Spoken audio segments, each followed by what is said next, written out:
Esta conferencia comenzará a grabarse.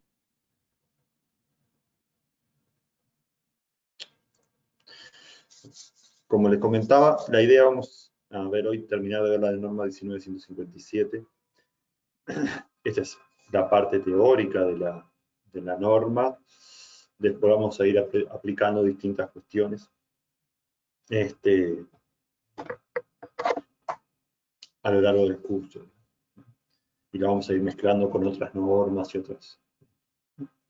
Entonces, ¿se acuerdan que el otro día habíamos empezado a ver, vimos qué elementos de la calidad puedo yo medir? ¿No? ¿Se acuerdan de alguno?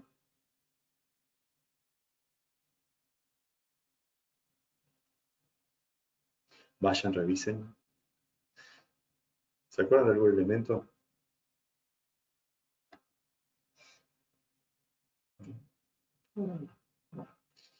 ¿Se acuerdan que vimos los elementos como por ejemplo la compresión, ¿no? Que es la ausencia o presencia de relaciones que no deberían estar, relaciones, atributos, objetos, ¿no? La exactitud posicional, la consistencia lógica, bueno, ahí vimos un montón de ellos, de categorías y elementos que puedo evaluar. La norma no permite crear nuevos elementos, o sea, cualquier evaluación que yo haga del conjunto de datos geográficos los tengo que enmarcar dentro de esos elementos. Y además, establecía, ¿no?, que tenía que tener una medida para medir ese elemento, un método de evaluación y un resultado. ¿Se acuerdan que ahí también vimos distintos tipos de resultados, como por ejemplo resultados de conformidad, un resultado cuantitativo, un resultado de cobertura? Bueno, ahí vimos cosas, ¿no? Entonces, yo, de vuelta, para describir un elemento, para describir la evaluación de un conjunto de datos geográficos, de la calidad de un conjunto de datos geográficos, a través de esta norma tengo que definir qué elementos, qué medida, qué métodos de evaluación y qué resultados voy a usar para eso. Entonces, vimos los resultados, vamos a ver las medidas, ¿no? Acá, o las medidas son la herramienta que tenemos para definir cuáles son los valores que van a describir nuestra calidad, ¿no? Esta norma sí permite crear nuevas medidas, después vamos a ver más adelante cómo, ¿no?, pero también da un montón de medidas para cada uno de los elementos mencionados, que vimos en la clase pasada, ¿no?, de forma tal de hacer que las distintas comparaciones tengan, que las distintas evaluaciones tengan un punto de comparación, ¿no? De la misma forma que cuando tenemos que cualquier evaluación lo que busca es dar información al usuario para que pueda tomar la decisión sobre qué conjunto de datos usar, ¿no? Si además le agregamos que están medidos de la misma forma, con los mismos métodos, eso nos permite hacer más comparables los datos, ¿no? Yo perfectamente sí podría tener dos conjuntos de datos que fueron medidos con medidas distintas, con métodos distintos, ¿no? Y de esa forma igual los puedo comparar, pero tengo que tener otras consideraciones. En cambio, si yo utilizo las mismas medidas, eso me facilita la comparación, ¿no? En el anexo de la norma están las medidas que son como 80, que después vamos a ver, ¿no? Ahí están el listado de normas, perdón, el listado de elementos, categorías de elementos y la cantidad de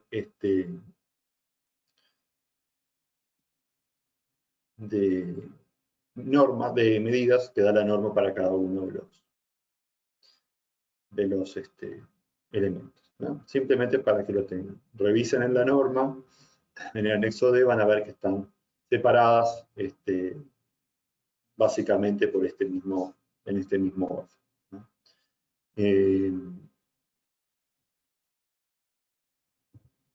Ahí, por ejemplo, acá tenemos el caso de una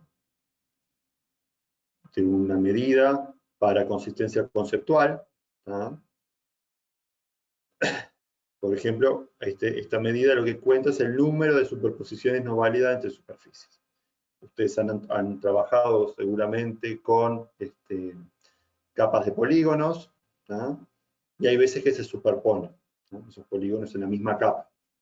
Entonces, esas superposiciones pueden obedecer a alguna realidad y al modelado o no, ¿no? Entonces, si efectivamente eso no es así, tengo una medida, ¿no? Que hace que pueda contar eso, ¿no? Ahí vean esta estructura, ¿no? Esta estructura de tabla se va a repetir en todas las medidas, ¿no? Va a tener un nombre, va a tener un alias, que es un nombre alternativo, un elemento asociado, siempre tengo que tener un elemento asociado a esa medida, igual cuando la cree. ¿Qué tipo? Si está asociada a una medida básica, que vamos a ver qué son, definirlo, describirlo, bueno, dar un montón de información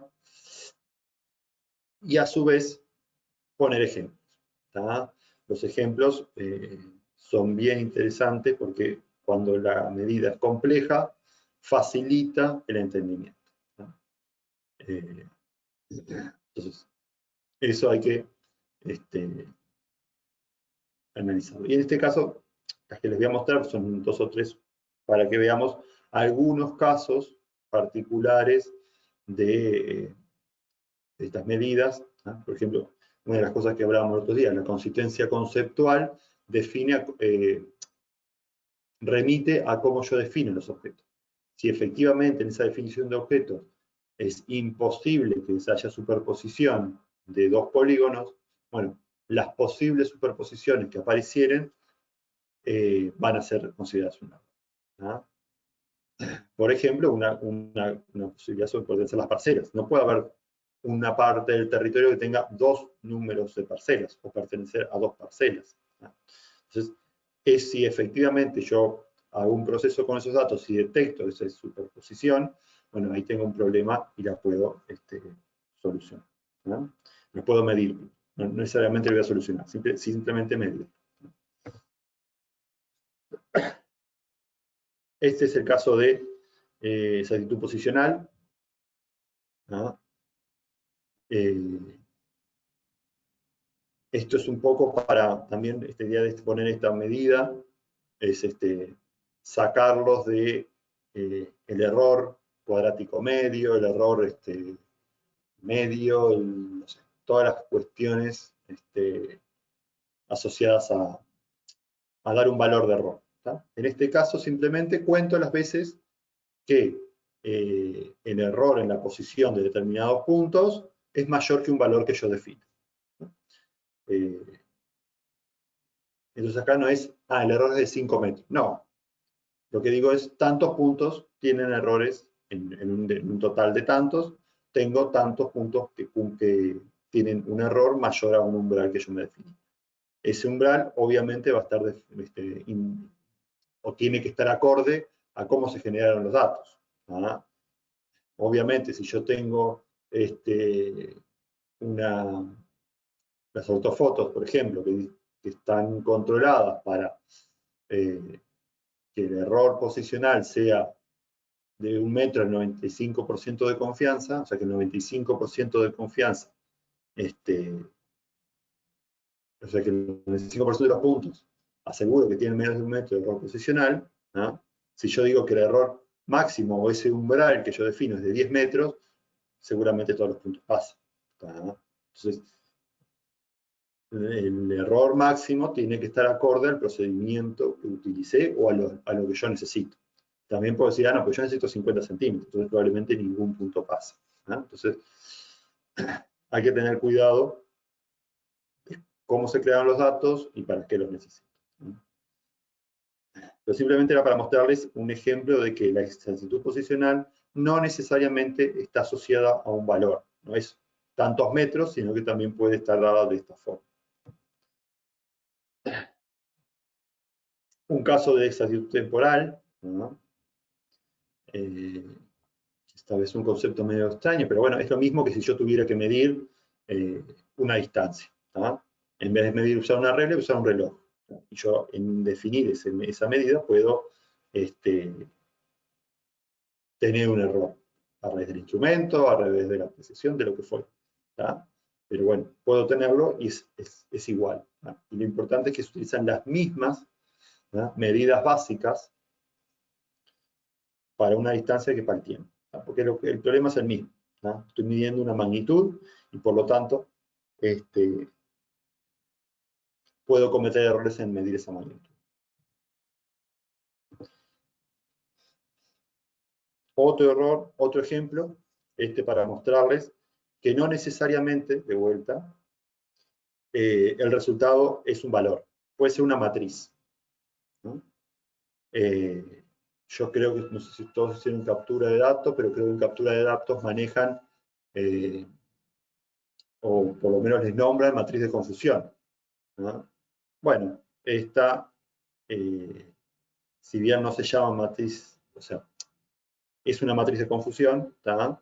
Después a partir de ella se generan índices, como tal, no me dice nada, o sea, no me da mucha información más que tener una idea de cómo se confunden los elementos. ¿tá? Lo que importa después son los índices que yo saco a partir de esta matriz de confusión.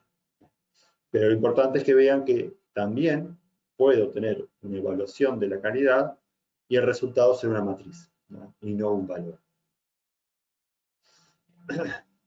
Esta misma matriz es la que utilizan ustedes para una clasificación supervisada, por ejemplo, no supervisada. Simplemente para que vean distintos ejemplos. Y por último, ¿se acuerdan que hablamos de que la norma incluía un elemento nuevo que era la usabilidad, ¿no?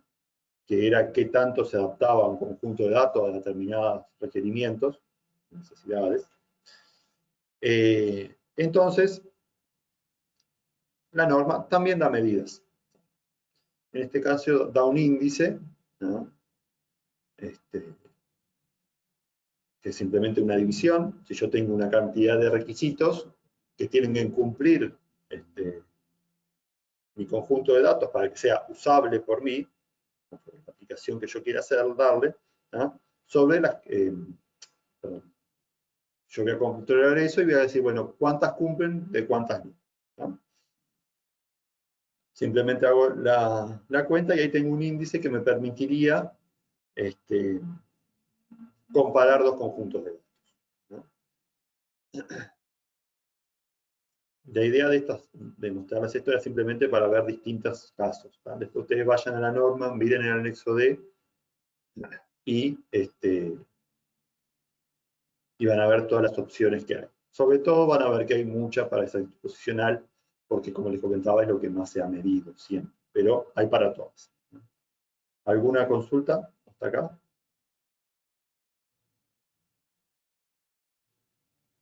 Bien. Entonces, tenemos la medida. Como les comentaba, se pueden crear medidas. ¿tá? Lo importante es que cuando ustedes dicen, yo no tengo entre las que me ofrece la norma una medida adecuada, ¿tá? se aseguren de que efectivamente no está. ¿tá? O que se aseguren. La norma como que les pide que, como encarecidamente que hagan esto, ¿tá? para no crear medidas que después compliquen la comparación de los datos. ¿tá? Pero bueno, siempre puede ser necesario. Por ejemplo, ¿qué pasa si yo quisiera medir áreas? ¿no? Yo quiero decir, bueno, ¿qué tan bien representan las áreas de los padrones o las áreas de las construcciones de una capa la realidad? ¿no?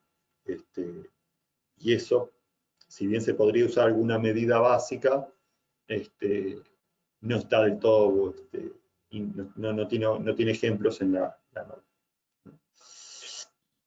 Y bueno, en el anexo G van a ver cómo hacer, qué cosas tengo que poner para crear una norma, que son las mismas que veíamos en los ejemplos que yo les mostré.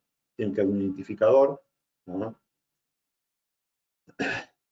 ¿Por qué les piden el identificador? Porque probablemente ustedes tengan muchas medidas. Entonces, más allá del nombre, que a veces se pueden parecer muchos, tiene que haber algo que dentro de su universo de medidas, o del universo de medidas que utiliza la organización, esté claramente identificado. Después el nombre, ven, ahí están, la O es obligatorio, la OP es opcional y la C es condicional. Lo mismo se acuerdan que estaba para los elementos de los catálogos y de las especificaciones. Bueno, el alias, obviamente yo tengo que, cuando establezco una medida, tengo que asociarla a un elemento, si no, no tiene sentido, porque una cosa sin la otra no tiene sentido, tienen que estar relacionadas. Si la medida que estoy creando se basa en una medida básica, ¿cuáles son las medidas básicas? Hay que indicar cuál es. Una medida básica es una medida esencial que yo después la puedo combinar, le puedo hacer alguna cosa y transformarla en otra medida. Entonces, esas medidas básicas también están nombradas en la norma.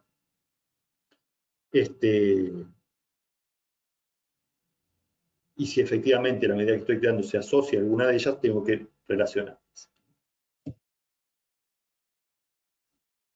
Definirla claramente,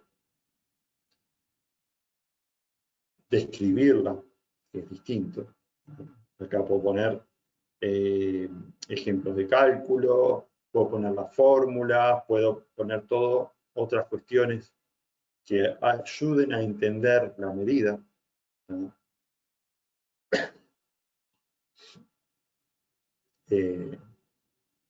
O sea, la idea de describir esto, de vuelta a lo que hablamos cuando vemos las normas del catálogo y la de especificación.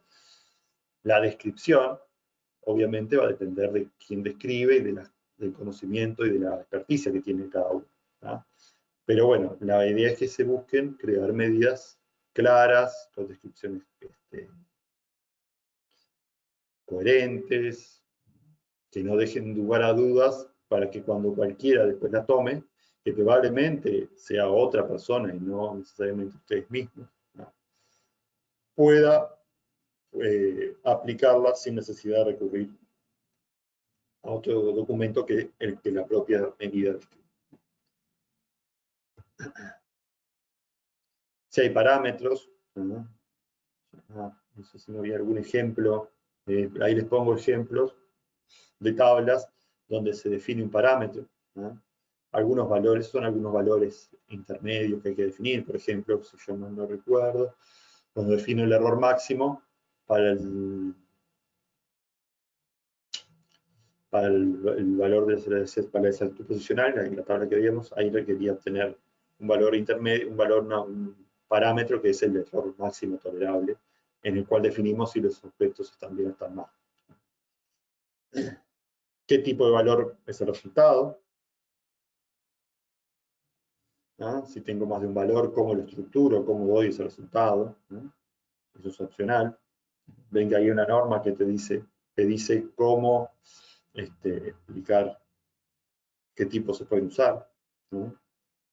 Creo que eso es todo.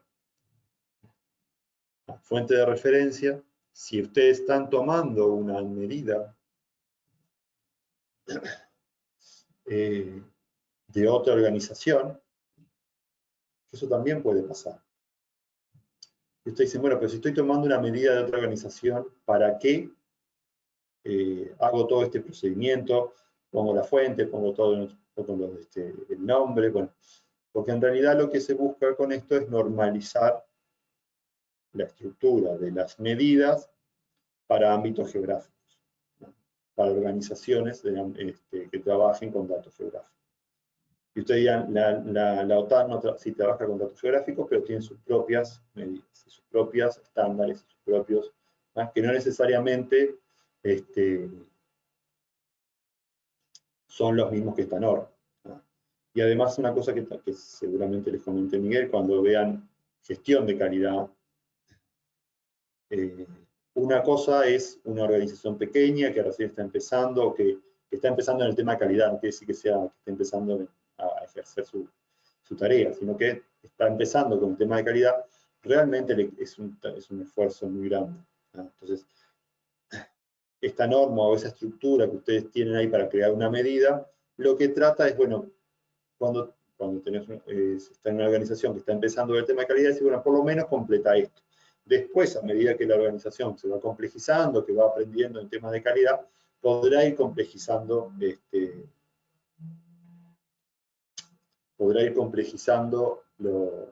sus procedimientos, sus documentos, ¿no? Pero en principio, ¿no? Esta estructura básica facilita eso. Y si yo tomo esa estructura de cómo definir las medidas de acuerdo a la norma del 1957, por más que tome una norma externa, igual la tengo que poner dentro de esa estructura, ¿no? Entonces, por ejemplo, yo puedo hacer referencia a otras medidas de forma tal que pueda referirme a esta fuente para entender mejor la medida, ¿no? Van a ver, en el ejemplo, van a ver que las normas, perdón, que las medidas algunas tienen más de un ejemplo, ¿no? La idea de esto es que justamente se muestren casos para entender de qué se está hablando o qué está pensando, ¿no? ¿Alguna duda?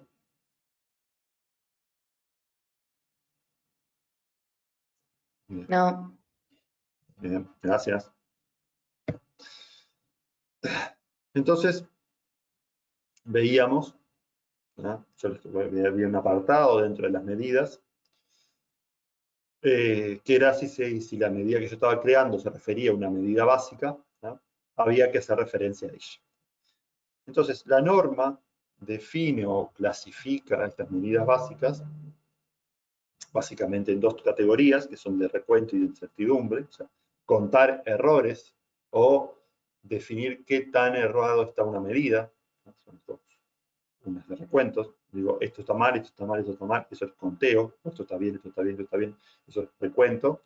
O si yo digo que una medida, una posición son de 5 metros, ahí tengo una incertidumbre. El 95% de nivel de confianza, eso es una incertidumbre, ¿no? Entonces, ahí tenemos los ejemplos básicos de medidas de conteo, ¿no? Vean que siempre hablamos de error o corrección, ¿no? Eso depende de cómo lo defina cada uno, ¿no? Inclusive, yo puedo el error asociarlo al objeto, o sea, le puedo decir al objeto en un conjunto de datos, es decir, está equivocado, está bien, está equivocado, está bien, y no contarlo, que son los casos 1 y 2. ¿No? Entonces yo, por ejemplo, agregaría un atributo que le diría si está bien o está mal. Eso es medio raro porque dicen, ¿para qué agrego una columna? Bueno, eso es así, ¿no? Es la forma que hay.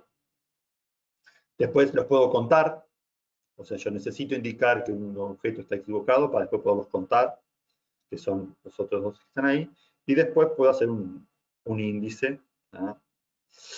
Que es simplemente el porcentaje, ¿no? Básicamente no hay mucha cosa más para hacer con conteo, ¿no?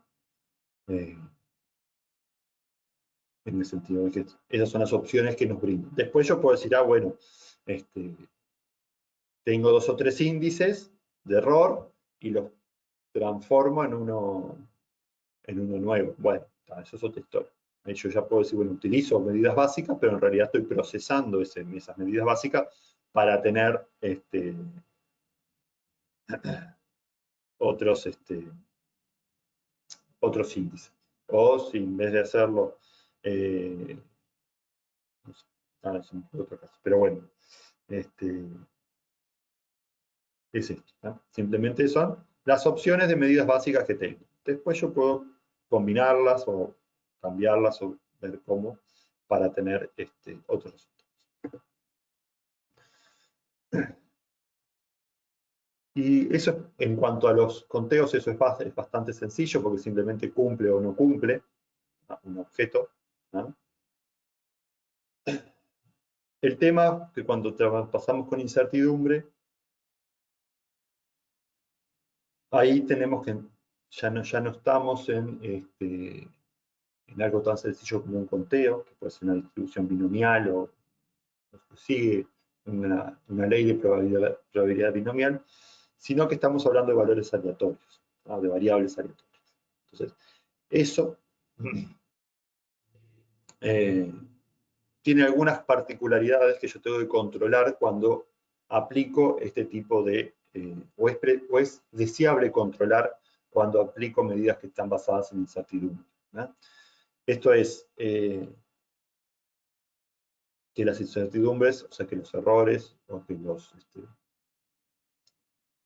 que las incertidumbres son homogéneas para todos los valores, o sea, que todos están medidos con los mismos instrumentos, que todos están medidos con los mismos procedimientos, que todos están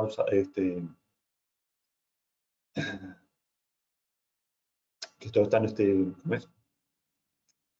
Aplicados por un personal calificado, por el mismo personal, bueno, ese tipo de cosas son importantes cuando están las incertidumbres. ¿Por qué? Porque, primero, no puede haber errores sistemáticos, ¿no? O sea, sino que tiene que ser errores aleatorios, esos errores, o esas incertidumbres medidas, ¿no? No puede haber correlación entre los valores, ¿no? No puede ser que por cómo yo miro un valor me afecte el siguiente, y que los valores observados sigan una distribución normal. O sea que esos errores, esas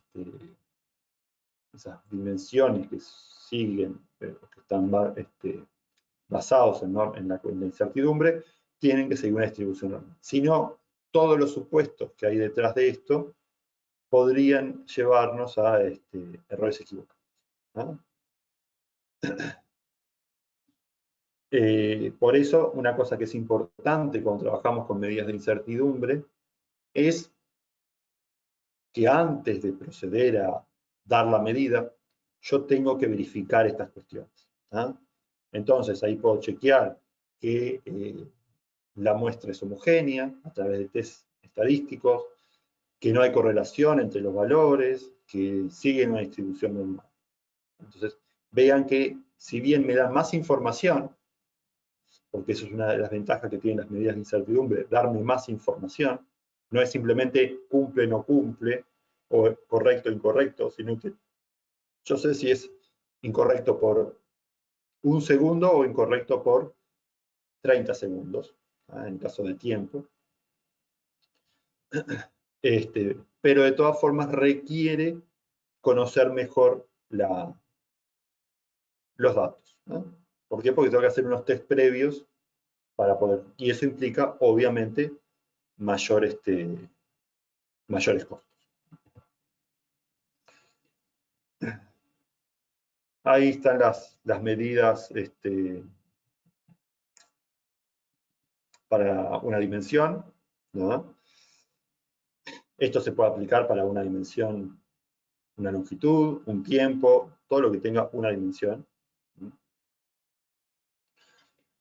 Vean que por los valores del cuantil refieren a la distribución normal, ¿no? Por lo tanto, si mis valores no siguen esa distribución, ¿no? Los supuestos que voy a hacer, ¿no? Van a ser correctos, ¿no? Porque si yo digo que, por ejemplo, una distancia o un tiempo está medido para un 95% de certeza, y resulta que esos errores no siguen una distribución normal, no puedo asegurar el 95% de certeza, ¿no? Entonces hay que tener cuidado, ¿no? Cuando aplicamos las medidas de incertidumbre, porque efectivamente tenemos que verificar un montón de cosas. Lo mismo pasa para 2 dimensiones, ¿no? Y obviamente también para 3 dimensiones.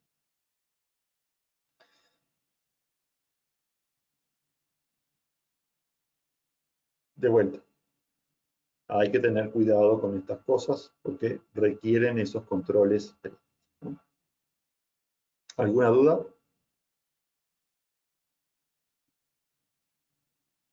No. Bien. Muchas gracias, Lucía.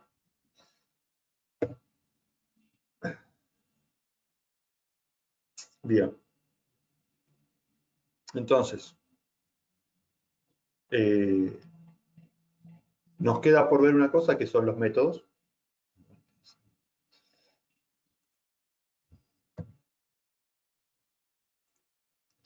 Gracias.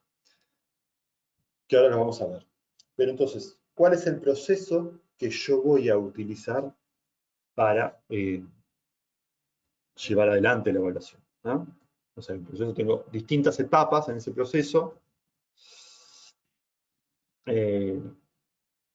Y por lo tanto yo los voy a seguir para tener una evaluación correcta, ¿no? Lo primero que yo tengo que hacer, y esto es importante para después, para el práctico que hagamos, para el práctico que vaya en adelante, es, bueno, si a mí me piden evaluar un conjunto de datos, ¿no? Lo primero que debo hacer es preguntar si existen especificaciones para esos productos de datos, ¿no? Ya sea porque están sistematizadas en un documento de especificaciones, puede ser unas especificaciones así, como establecidas de acuerdo a la norma 19131, o porque simplemente los usuarios me dicen qué es lo que necesitan, ¿no? Entonces, lo primero que pregunto es eso, y en función de eso, evalúo. ¿Por qué? Porque inclusive si hay especificaciones, recuerdan que uno de los apartados obligatorios en las especificaciones del producto de datos es la calidad. Por lo tanto, si esas especificaciones establecen cómo debe ser medida la calidad, debo ceñirme a lo que dice ahí, ¿verdad? Obviamente eso depende de muchas cosas, porque puede ser, esas especificaciones no estuvieron vinculadas con la producción, por ejemplo. ¿Se acuerdan que las especificaciones podía usarla un productor para describir cómo serían sus datos y un usuario para pedir datos, ¿no? Ese pedir datos no necesariamente significa que yo voy a comprar datos, sino que voy a decir, bueno, con estas especificaciones voy a ver qué hay en el mercado y me quedo con lo que mejor se adapta a mi necesidad, ¿no? Entonces, si efectivamente en las especificaciones lo que yo tengo es la voluntad del usuario, ¿no? O del productor de cómo medir esos datos, ¿no? Puede pasar, y eso también es ocurre con bastante frecuencia, es que haya evaluaciones que no tengan un objetivo de decir acepto o rechazo un producto, o lo uso o no lo uso, simplemente evalúan y dan la información. Después el usuario podrá decir, ah, bueno, como ya está evaluado, tomo esas evaluaciones y no hago mis propias evaluaciones, ¿no? Y en ese caso no hay unas especificaciones, sino que alguien que dijo, yo voy a evaluar este conjunto de datos, dijo, bueno, yo lo voy a evaluar con esto, con esto, con esto, con esto, o estos elementos, y doy un resultado. No sé si está bien o está mal, simplemente doy un resultado, ¿no? Pero bueno, lo primero es ver si hay especificaciones, qué requerimientos tienen los usuarios, qué restricciones se pusieron los productores, para decir, bueno, en función de esto yo voy a evaluar.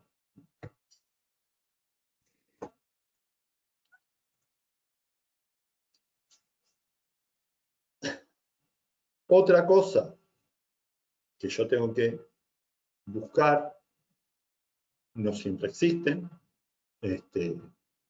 pero pueden si hay una producción en serie, seguro van a existir, es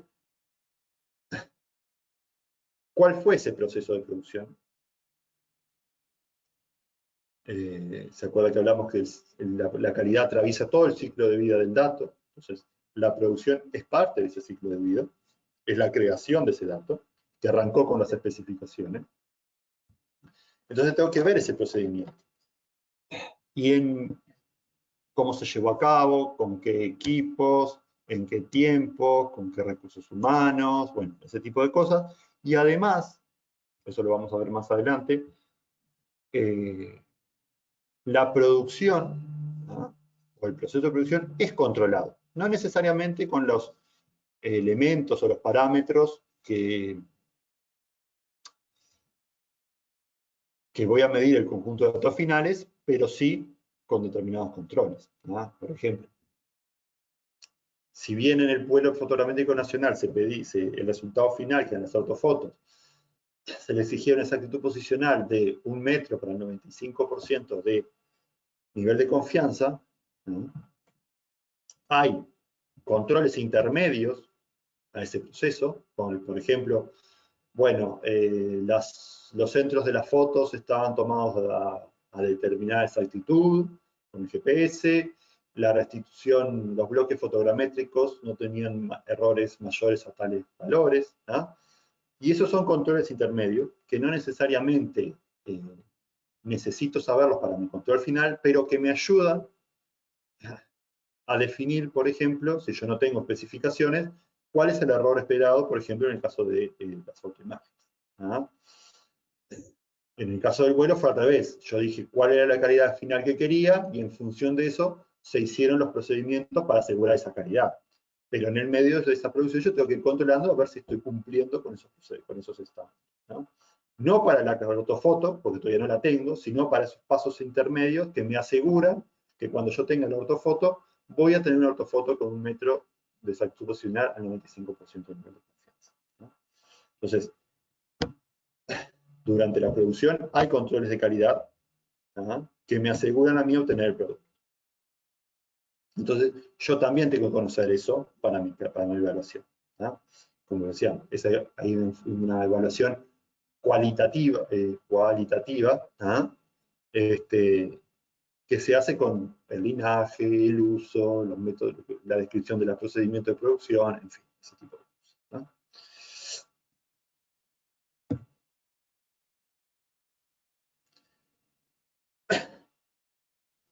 En la entrega, obviamente, se van a controlar que se cumplan con las especificaciones y, por lo tanto, también hay evaluaciones, ¿no? Eso también me da información sobre el producto, ¿no? Puede ser aceptado, puede ser rechazado, puede ir para atrás, puede no, puedo reclasificarlo, ¿no? En fin, pero ahí también la entrega forma parte del ciclo de vida del dato. El uso, ¿no? Cada usuario, más allá de que pueda haber un usuario claro, o que cargue el dato, ¿no?, que sea el usuario más importante en cuanto a uso de los datos, hay otros usos que pueden aparecer, otros usuarios que pueden aparecer, ¿no? Y por lo tanto, cada uno va a tener sus especificaciones de calidad, ¿no? Cada uno podrá hacer sus evaluaciones de calidad, ¿no? Y eso, obviamente, los distintos usos obviamente van a ir degradando esa calidad en función de cómo se procese y que ese proceso se haga, pero bueno, el uso forma parte del ciclo de vida, claro. Los procesos de actualización, ¿no?, de vuelta, cualquier cosa que yo cambie, ¿no?, yo ya no lo voy a crear de cero un conjunto de datos, pero lo voy a actualizar. Obviamente eso me va a generar cambios en la calidad, ¿no? Imagínense un conjunto de datos que tenga los tipos de pavimento de las calles de una ciudad, ¿no? Si yo no lo actualizo por 2 años, ¿no?, voy a tener, porque estoy haciendo obras, estoy cambiando pavimento, estoy abriendo nuevas calles, ¿no?, voy a tener una calidad, ¿no?, que cuando yo decido actualizarla, me va a cambiar.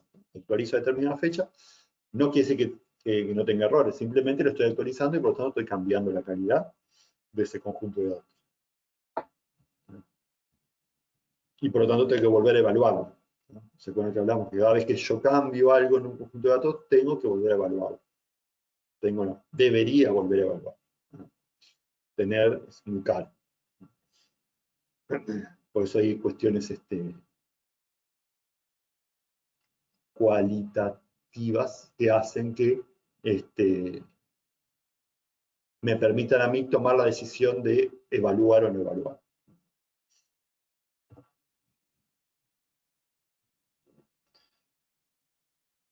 Bueno, acá está un poco lo que hablamos del proceso de evaluación, qué es lo que yo tengo que hacer.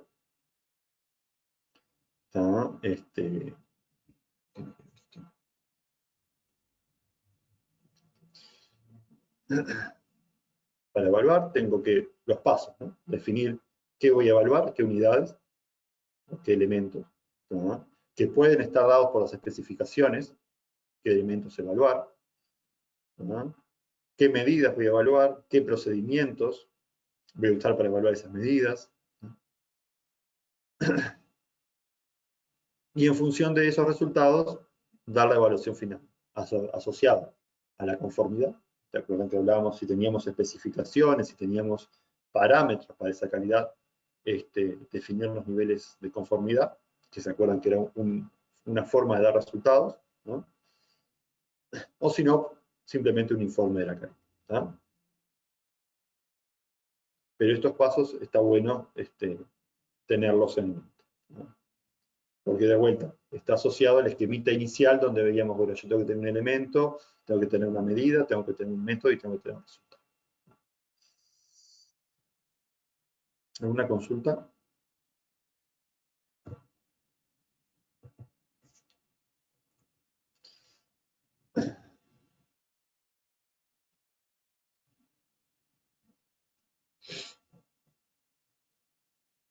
Acá, por ejemplo, evaluar, especificar las unidades, ¿no? Cada unidad debe especificar qué ámbito, se acuerdan que aquello también que es importante, el ámbito, una ciudad, un área porque se produce de una forma, o lo que fuere, ¿no? Y los elementos. Hay un ejemplo, ¿no? De la calidad. Entonces, la unidad de calidad queda determinada por el elemento de omisión. Dice, si las especificaciones del producto de datos que consisten en los árboles de dato público indican que no pueden faltar más de un 5% de los mismos. Entonces ahí tenemos el elemento omisión, porque no pueden faltar. Estoy hablando de la omisión. Y el ámbito son los árboles del ornato.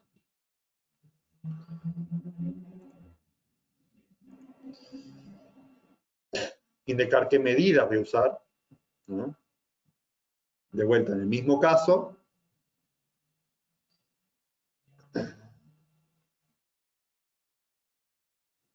en realidad acá el ejemplo está mal, porque en realidad solo podría ser un índice, porque estoy usando un porcentaje, 5%, por lo tanto eso es un índice, ¿no?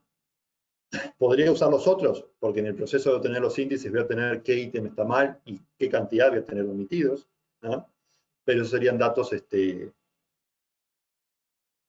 secundarios. Yo no puedo decir, sí, dado este ejemplo, yo no podría decir si ahí faltan 500 árboles, ¿no? Porque no me está diciendo si cumple o no cumple con esas especificaciones, ¿no? Sí lo voy a necesitar saber que hay 500 árboles faltantes, ¿no? Para poder calcular ese índice de ítems omitidos, ¿no?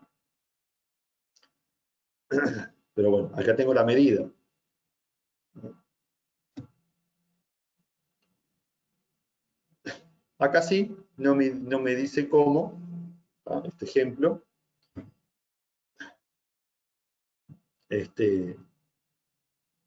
no me dice cómo medirlo o qué procedimiento usar, ¿no? Ahí hay un ejemplo, que vamos a ver qué significa directo externo con inspección completa, o podría ser una muestra, o podría ser una muestra estratificada, una muestra conglomerada, una muestra de circuito, bueno, ¿no? Eso después lo vamos a ver. Pero en principio, un procedimiento de evaluación puede ser un directo externo con inspección. Y después vamos a ver más en 2 o 3 diapositivas qué es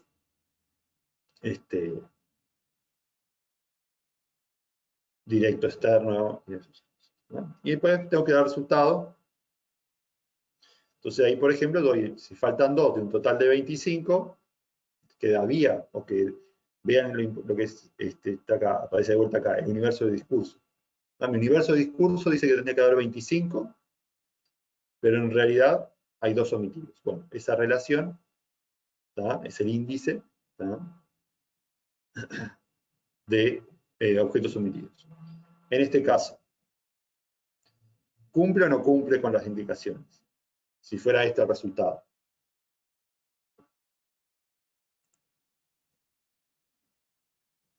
Si yo les pidiera un resultado de conformidad del ejemplo respecto a este resultado, ¿es conforme o no es conforme?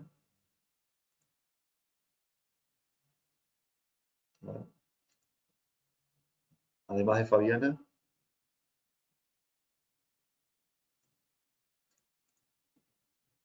Exacto, Fabiana.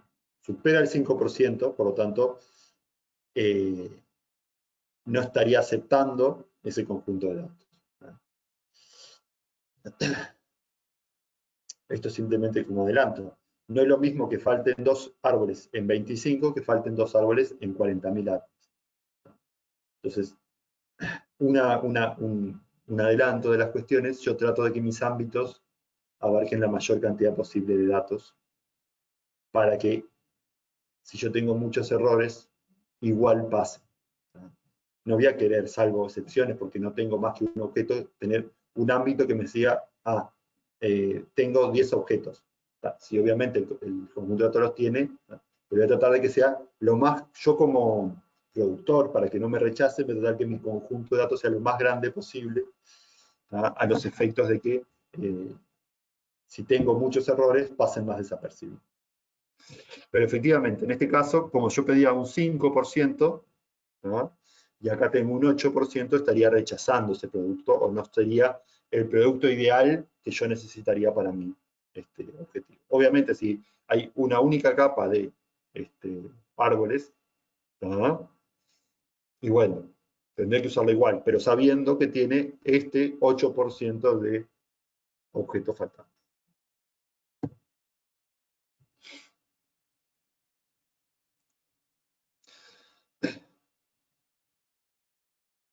Bueno, y respecto de los métodos de evaluación, básicamente se pueden dividir en 2, en directos e indirectos, ¿no? Los métodos indirectos, para hacerlo más rápido, no son los que evalúan cualitativamente los datos, ¿no? Ahí está lo que veíamos que se puede usar el uso, el linaje, el propósito, se puede recurrir a expertos, ¿no?, en la producción de datos, y decir, bueno, si yo les pregunto, dado un vuelo fotogramétrico que tiene 5 centímetros de píxel y 50.000 fotos, ¿qué error podría tener en las fotos? No sabría decirles, ¿verdad? Pero hay expertos que trabajan continuamente, que estudian, y no sé qué, te pueden decir, bueno, sí, entonces un error esperable, y eso estima la calidad, no la evalúa.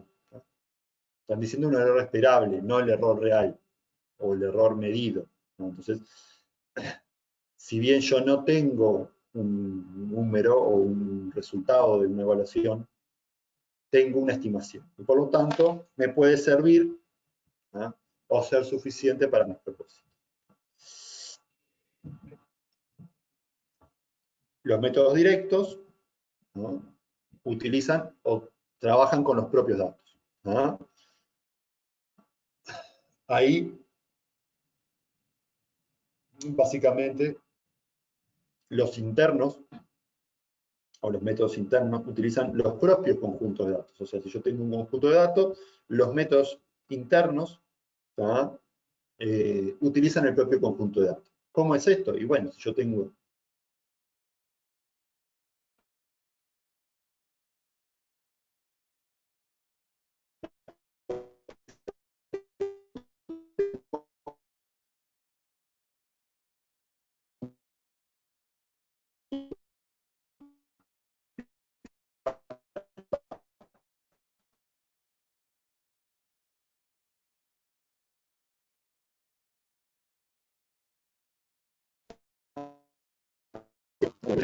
faltan completar esos atributos, yo no no tuve que mirar ese dato contra nada, o sea, simplemente abro la tabla en un SIL, por decir algo, miro y digo, me falta esto.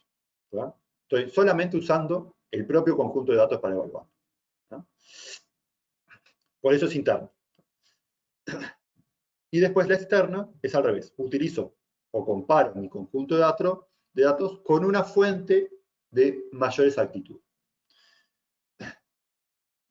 Y por fuente de mayor exactitud me refiero a cualquier cosa que tenga mayor exactitud. No necesariamente tengo que ir a campo. ¿Verdad? Si yo tengo otro conjunto de datos que está controlado, que cumple determinadas características, que fue hecho con procedimientos verificados y no sé qué más, podría usar ese mismo conjunto, ese otro conjunto de datos que es más exacto para evaluar mi conjunto de datos. ¿No? Entonces, un poco también para sacarlos del concepto de milímetro y que siempre tengo que ir al campo. No. ¿No? Si yo tengo un conjunto de datos, ¿no? Que está bien controlado, insisto, como les comento, con determinadas condiciones, yo podría usarlo para evaluar esa altura posicional. ¿No? Por ejemplo, yo no sé si han entrado al sitio web de la IDE, ¿no?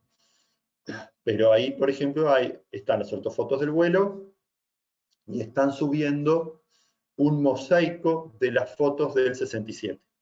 ¿No? Es un mosaico no controlado, simplemente es como un fondo. Pero yo podría usar para evaluar la calidad posicional, perdón, la exactitud posicional de ese mosaico de fotos del 67, las ortofotos del 2017. ¿Por qué? Porque tengo controladas las ortofotos, porque sé que están aceptadas, porque sé cuál es el procedimiento, ¿no? Entonces podría usarlo. ¿No? Y no espero del mosaico de fotos del 67 una exactitud posicional tan buena como la de las ortofotos, ¿no? Por su procedimiento.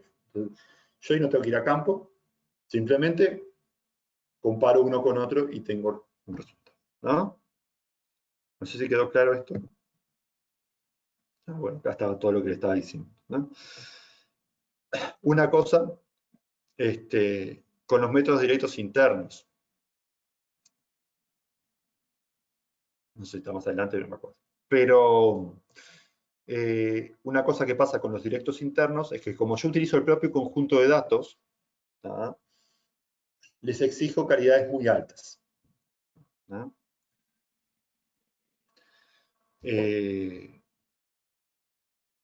me refiero con esto? Si, por ejemplo, voy a controlar que en 10.000 objetos en una base de datos geográfica, ver cuántos le faltan atributos o completar determinados atributos, como eso es un procedimiento que puedo sentarme y hacerlo como en mi casa, o con un procedimiento automático, ¿no? Le voy a exigir que, bueno, no tenga más del 99.99% perdón, no más de un 0,01% de atributos faltantes. ¿No? O sea, le voy a exigir mucha calidad, ¿no? Justamente porque puedo controlarlo fácilmente. ¿No? En cambio, los directos externos, ahí ya necesito compararlo con algo. Y no es automático. Tal vez ahora haya algo de inteligencia artificial que me permita identificar mismos objetos en distintas fotos. Seguramente haya. Pero si no, yo tengo que decir, este punto en la foto A es este punto en el conjunto de datos B. ¿No? Y eso lo tengo que hacer manual, ¿no? Porque si tengo una ortoimagen y un conjunto vectorial, se me complica un poco más. ¿No? Entonces, eso requiere otro tiempo y otra solución. Por eso yo exijo menos calidad. Inclusive, los métodos directos internos los puedo hacer al 100% de los objetos. ¿No? Entonces, por ejemplo, yo no me acuerdo ahora, pero creo que, no sé, creo que la capa de parcelas en Montevideo creo que anda en 200.000 parcelas. ¿No? O las... No, 200.000 parcelas. Yo no puedo, para evaluar la calidad, mirarlas una a una, para ver si está bien dibujada, si los vértices están bien en el lugar que tienen que estar, porque además al menos cada parcela tiene 4 vértices, por lo tanto tendría que multiplicar por 4 los puntos que tendría que identificar. Entonces, yo eso no lo puedo hacer de forma automática. Sí puedo verificar, por ejemplo, que el área que dice el catastro coincida en un porcentaje con las parcelas de forma automática, ¿no? Eso también es externo, pero bueno. Entonces,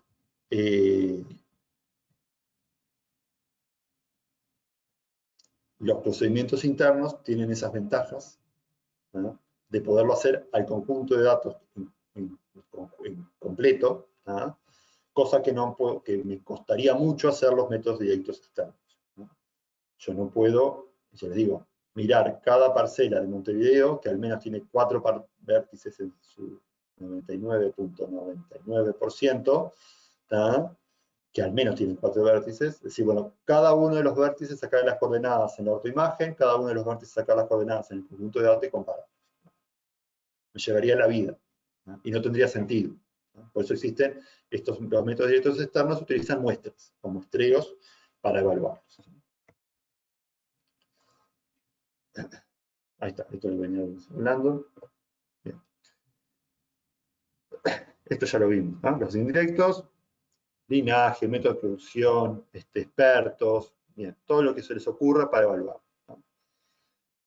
Pero una cosa que me olvidé de comentarles es que son del tipo textual, o sea, no tengo valores, no tengo números.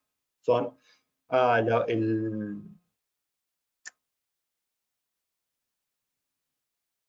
calidad del conjunto de datos es la esperada para los métodos de producción, para los métodos de producción con los que se realizó. Chao. ¿Quién puede entender eso y cómo lo puede entender? Depende de cada uno. Lo importante es, como dice ahí, siempre la buena documentación. Y no solamente en los métodos indirectos. Hay otros, la norma prevé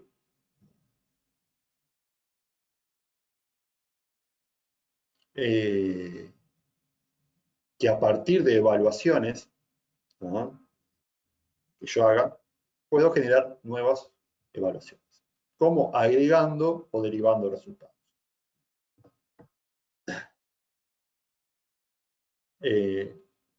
Ahí hay un ejemplo, o sea, como es, yo tengo resultados distintos por distintos ámbitos, y eso suele pasar, ¿no? Por ejemplo, la caminería nacional, el Ministerio de Transporte, se generó a lo largo de, yo no me acuerdo si son 7 o 8 años.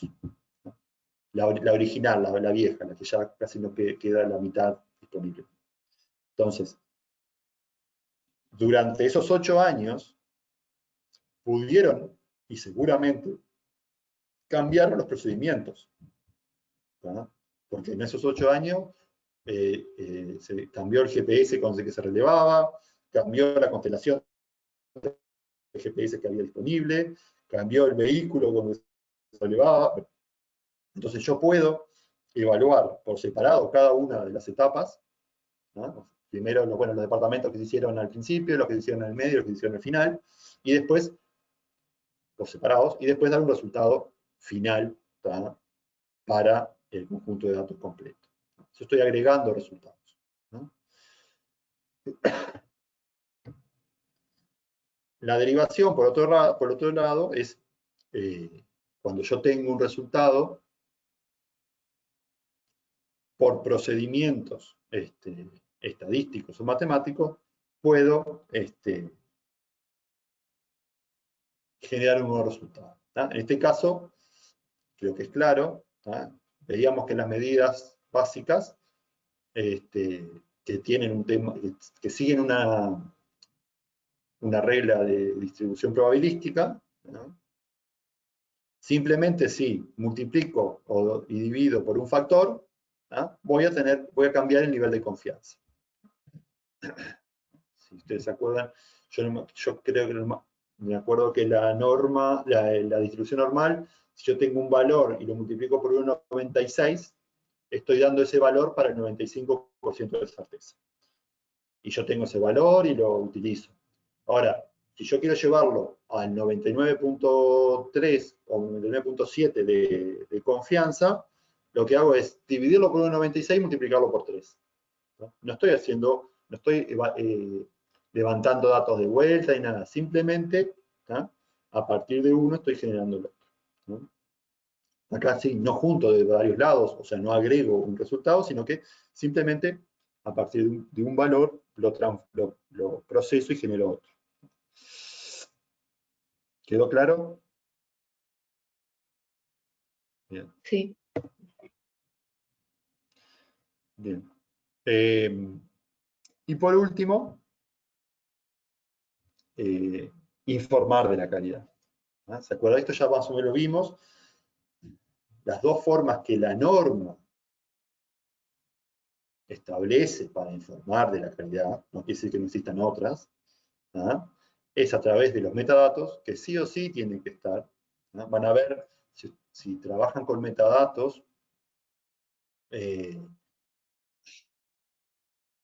si yo me lo recuerdo, el paquete de datos de los metadatos asociados a la calidad son condicionales, porque si yo deseo evaluar, si yo evalúo los datos, tengo que ponerlos. ¿No? Entonces, es condicional si existe o no existe la evaluación. ¿No? Pero si existe, tengo que ponerlos. ¿No? Y si no, a través de informes independientes. ¿No?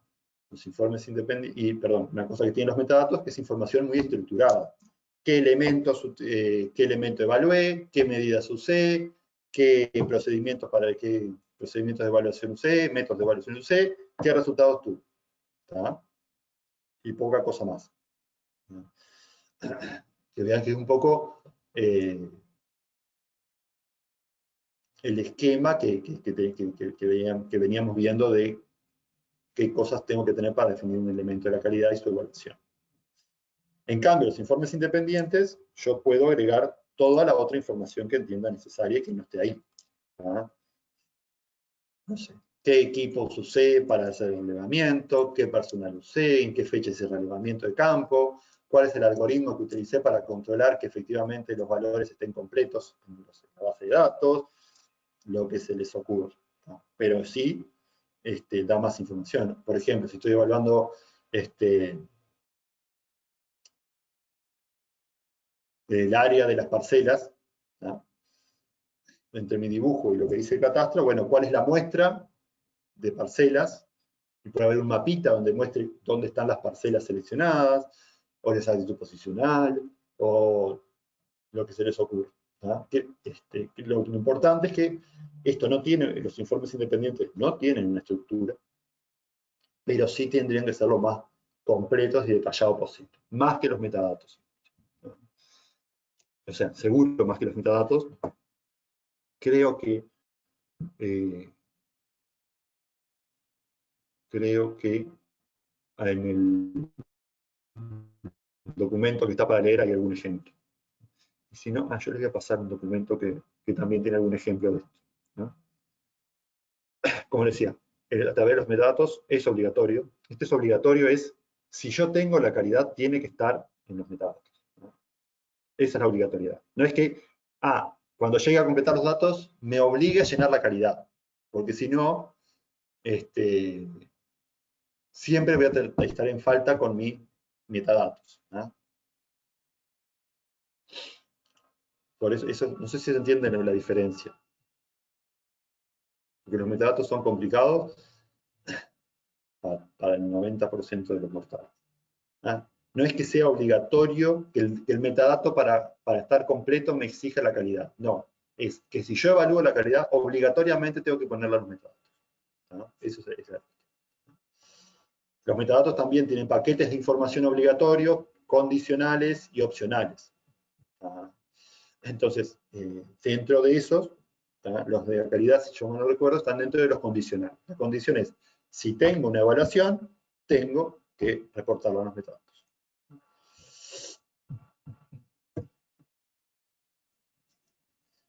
Y una cosa que también es importante es que el informe independiente no sustituye a los metadatos. No es porque yo tengo un informe independiente, no tengo que completar los metadatos. ¿Ah?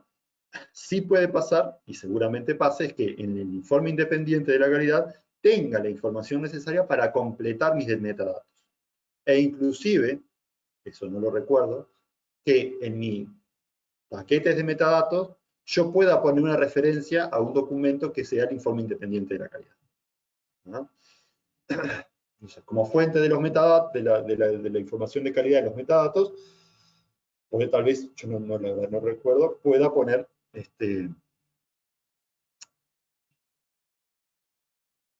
un enlace a un informe independiente. ¿No? Acá lo que están es la información de los metadatos, ¿no? Que tengo que completar. ¿Ves que dice? Nombre del test, descripción de la medida, tipo de método, descripción del método, fecha de evaluación del se aplicó el método. Acá vean lo que está en blanquito, ¿no?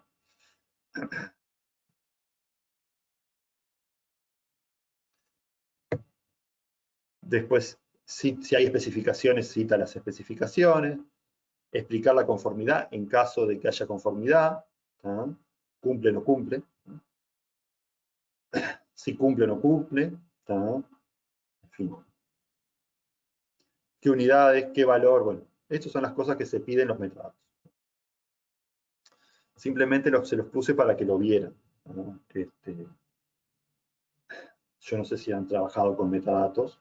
No digo leerlos, sino digo llenarlos. Completar unos metadatos es una tarea realmente muy engorrosa. Tiene millones de información para completar, que es a veces imposible.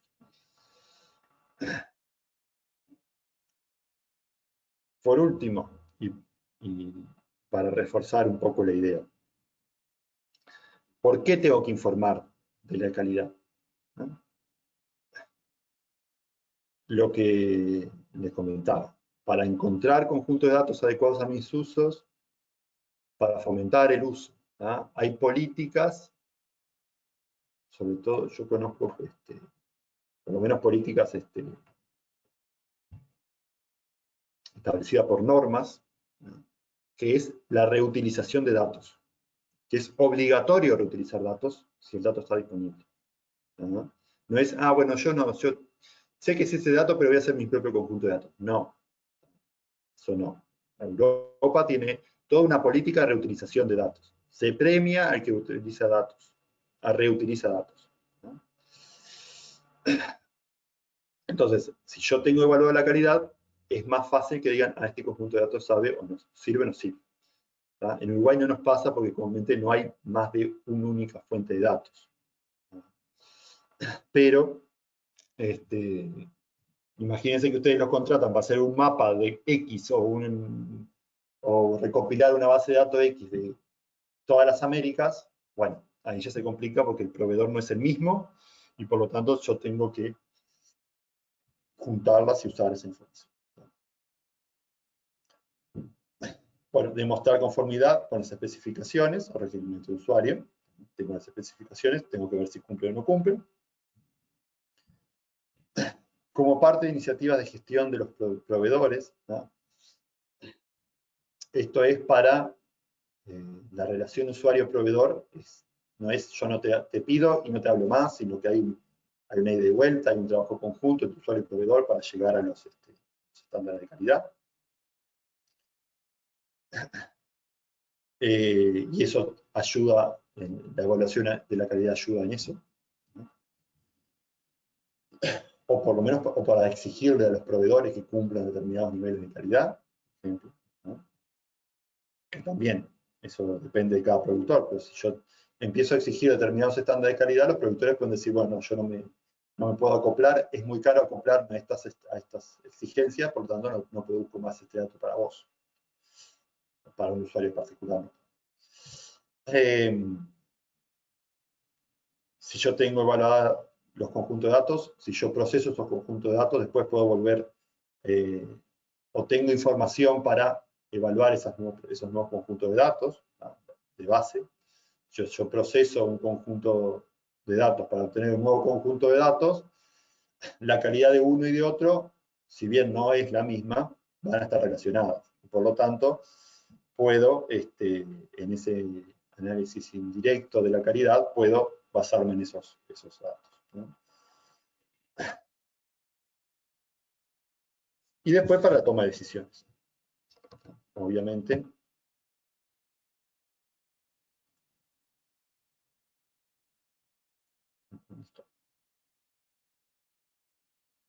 ¿No?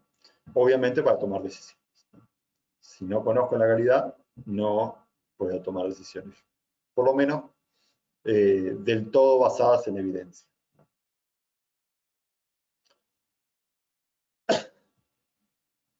Entonces, de vuelta, lo que puede modificar los conjuntos de datos, ya lo vimos. Procedimientos que se hagan sobre ellos, cuando se cambian en los conjuntos de datos, se eliminan, se agregan, se cambian.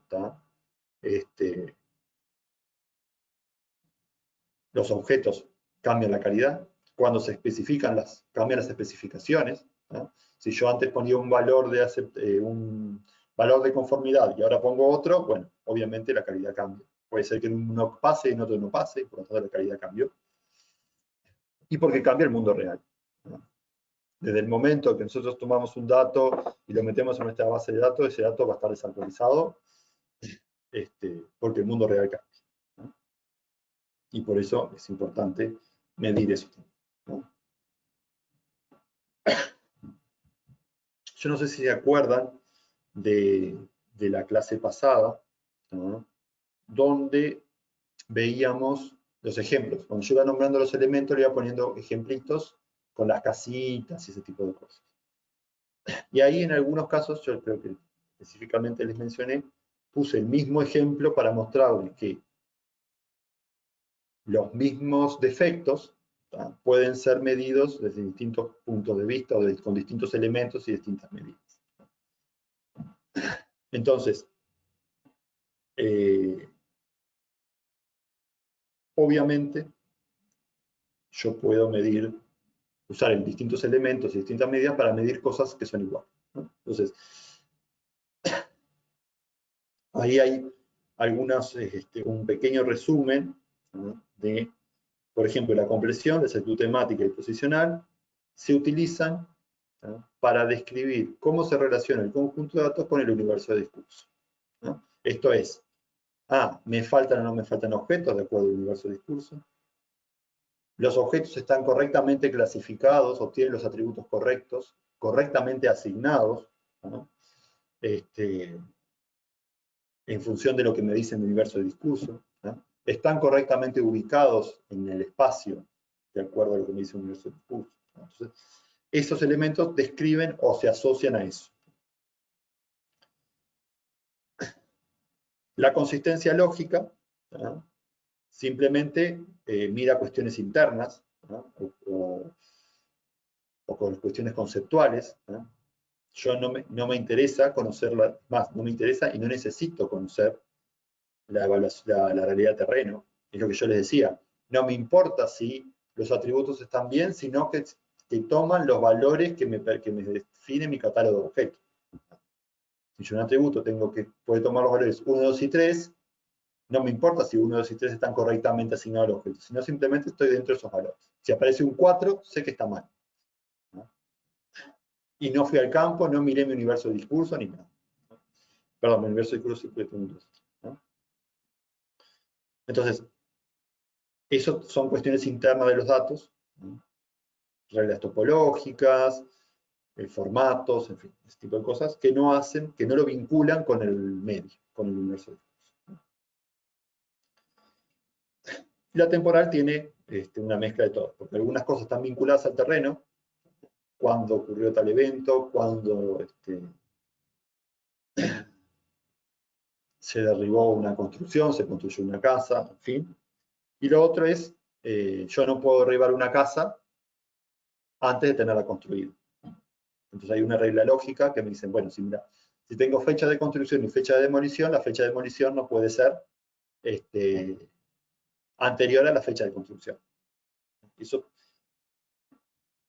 no tiene que ver con que esté bien medido el tiempo, sino con que, lógicamente, entonces ahí hay como una mezcla de ambas, ¿no? de las anteriores, porque estoy mirando cuándo se construyó, y de la relación entre esos. Y obviamente la usabilidad que queda por fuera de todo esto. Que como puedo utilizar todos los anteriores, pueden ser internos, pueden ser externos, En fin. ¿Tá?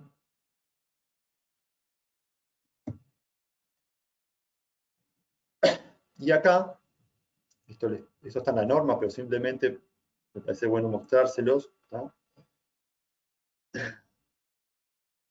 Hay como una secuencia de en qué forma, ¿no?, yo debería evaluar mi conjunto de datos, ¿no? Entonces, lo que la norma, más allá de este ejemplo que está acá y que se puede ver, lo primero que yo tengo que hacer cuando voy a evaluar es, bueno, ¿qué tan bien está el conjunto de datos en sí? ¿Tá? ¿Tiene los valores que tiene que tomar? Si tengo establecidos valores, un valor para el no dato, en todos los casos está ocupado. No hay superposición de polígonos, en caso de que no pudiese haber superposición de polígonos. Todas las líneas se tocan en una red para poder hacer ese análisis de red. En fin, ese tipo de cosas para después recién pasar, que son internas del conjunto de datos, como veíamos recién, que no necesito verlo en mi realidad, ¿verdad? Primero evalúo eso y después recién, ¿verdad?, paso a evaluar aquellos elementos que sí dependen de mi universo de discurso, de mi realidad, de tener que compararlo contra algo, ¿verdad? Entonces, si yo no, ya de por sí sé que hay un determinado atributo que tiene valores enumerados, toma valores que están fuera de ese rango, ¿tá?, yo ya sé que eso está mal. No importa después si eso era un 1, un 2, un 3, pero si tiene un 4, seguro está mal. Entonces, como yo ya sé que está mal, ya lo puedo decir, esto es un error. Después miraré si los 1, 2 y 3 que puse correctamente están asignados el 1, el 2 y el 3. ¿Tá? Pero ya los 4 no los voy a mirar, porque ya sé que están mal, ¿no? Cuando yo vaya a corregir mi dato, ahí sí voy a tener que mirar los 4, ¿tá?, porque le tengo que poner el valor correcto 1, 2 o 3. ¿Se entendió esta lógica? Cuando ustedes hagan el práctico, no sé qué práctico será, 2 o 3 prácticos para adelante, tengan que hacer una evaluación de la calidad, ¿no?, ahí, ahí van a tener que hacer este procedimiento, o por lo menos guiarse por este orden o por este esquema, ¿no? Bueno, primero voy a mirar si están todos los atributos completos. Y a medida que ustedes, porque una cosa que les va a costar es, bueno, ¿qué evalúo? Y bueno, no importa qué evalúo, ¿tá? Primero miro esto, no cumple, bueno, no hay especificación. No importa, eso lo vemos en el práctico. Pero lo importante es que les quede claro esto, ¿tá? Primero miro el conjunto de datos en sí mismo y después, ¿tá?, salgo a compararlo contra mi realidad. ¿Tá? ¿Qué comparo contra mi realidad? Solo los objetos que cumplen, ¿tá?, las cuestiones internas, la consistencia lógica, las cuestiones de formato, etc. Porque los otros ya sé que están mal. Bueno. Ahí les puse